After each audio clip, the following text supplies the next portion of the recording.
Mga kapatid, sa buhay natin, madalas nakukuha tayo ng inspirasyon unang-una sa Biblia, Panginoong Jesucristo, and sa mga taong hinahanga natin. Makikita mo na nasa tamang landas ka kapag marami ang umaatake sa iyo. Naranasan nyo na ba mga kapatid yung wala ka namang kaaway, di ka naghahanap ng away, di ka chill ka lang, di mo gusto ng gulo, pero sadyang inaatake ka for some reason. Either sa pamilya mo, sa trabaho, sa komunidad, sa kung saan-saan, na alam mo sa sarili mo na wala kang ginagawa masama. Minsan, your presence alone irritates their demons. Or minsan, tumanggi ka lang. No. O minsan, sinita mo lang, oy, lugar ko yan, huwag ka namang maingay dyan. Paradaan ko yan, huwag kang ano dyan. O minsan, merong asta-asta doon, tapos biglang nandoon ka, may nasisira yung diskarte niya. Usually, kapag alam mo sa sarili mo hindi ka nag-e-effort gumawa ng kahit anong masama, you're just doing your life. Tapos inaatake ka, you must be doing something right. Case in point, si Vice President Inday Sara Duterte.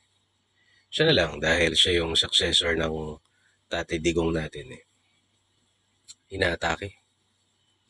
Kung ano-anong strategy yung pinagkagagawa laban sa kanya. Pinagpaplanuhan, ginagastusan, wasting money, wasting time on destroying her. And ang dami niyang kalaban. Ang dami niyang, and tayong mga supporters, magko-comment lang tayo sa social media, expressing our support. We pray for her, we support her. Some vloggers are very active, talagang buhay nilang suportahan yung mga Duterte, and I admire that. I wish minsan sa galit ko sa mga corrupt o sa mga matake sa kanila, minsan, tangina, sana pwede ko na lang pagmumurahin itong mga to o may pagbardagulan ako kaya nakakatakot makasuhan. Istorbo Pero still, relatively compared to iba, I'm still expressing myself, sinusuportahan sila. Pero sa mundong ginagalawa nila, which is politics, mga matataas na antas ng tao, usually they are attacked. Talagang binibira. Kasi hindi nila yan kaya one-on-one. Walang may kaya sa kanya one-on-one. Kailangan pagkaisahan para durugin. Kasi wala sa kanila may bayag na tumayong mag-isa niya lang. Hindi, kailangan group effort para makinabang lahat. Ganyan naman ang style pagka mga duwag naghahanap ng mga ibang karamay niya sa katarantaduhan. But you know, the lesson is, if you're being attacked, when you want to spiritually attack, you should pray to God. Kasi the more na lumalapit ka sa Panginoon, the more na lumalapit ka sa tama, the more na umaayos yung buhay mo, or at least your mindset, the more that you're getting attacked. Dahil papunta ka sa tamang direction So, dapat lalo kang nanalangin. Number 1 yun. And dapat lalo kang chillax.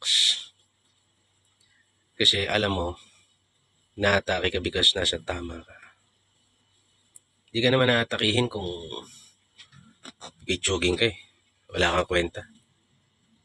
The mere fact na inaatake siya ng mga nakaposisyon ngayon, ng mga nagpapasasa ngayon, ibig sabihin, she is a threat sa kanilang standing bilang mga hari-harian dito sa bayan natin.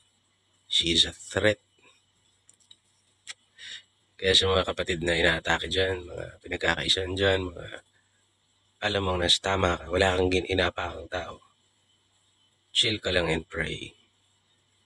Eventually, things will go your way. Meron akong gustong basahin sa inyo na sinulat ko siya, hindi ko kabisado. Pero dapat makabisado ko to Sabi sa Deuteronomy 28 verse 7. Deuteronomy 28 verse 7. The Lord will cause your enemies who rise against you to be defeated before your face. They shall come out against you one way, and flee before you. 7 ways. God bless you.